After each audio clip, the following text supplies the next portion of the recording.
حضرت ابو ہریرہ عبد الرحمن بن صخر رضی اللہ عنہ سے روایت ہے کہ رسول اللہ صلی اللہ علیہ وسلم نے فرمایا، اللہ تعالی تمہارے جسموں اور تمہاری صورتوں کو نہیں دیکھتا بلکہ وہ تمہارے دلوں اور عملوں کو دیکھتا ہے۔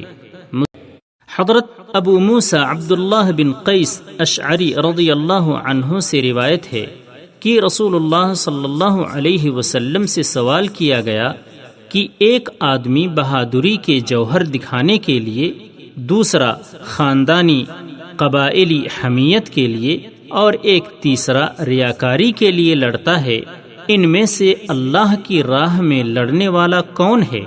رسول اللہ صلی اللہ علیہ وسلم نے فرمایا، جو شخص صرف اس لیے لڑتا ہے کہ اللہ کا کلمہ یعنی دین بلند ہو، وہ اللہ کی راہ میں لڑنے والا ہے۔ بخاری۔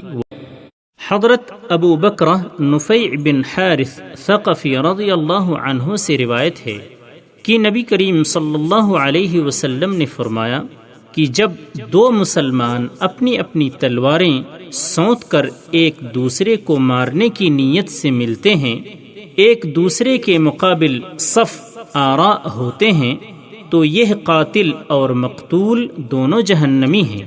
میں نے پوچھا، یا رسول اللہ، قاتل کا جہنمی ہونا تو سمجھ میں آتا ہے، مقتول جہنمی کیوں ہوگا؟ آپ نے فرمایا، اس لیے کہ وہ بھی اپنے ساتھی یعنی دوسرے مسلمان کے قتل کا حریص تھا۔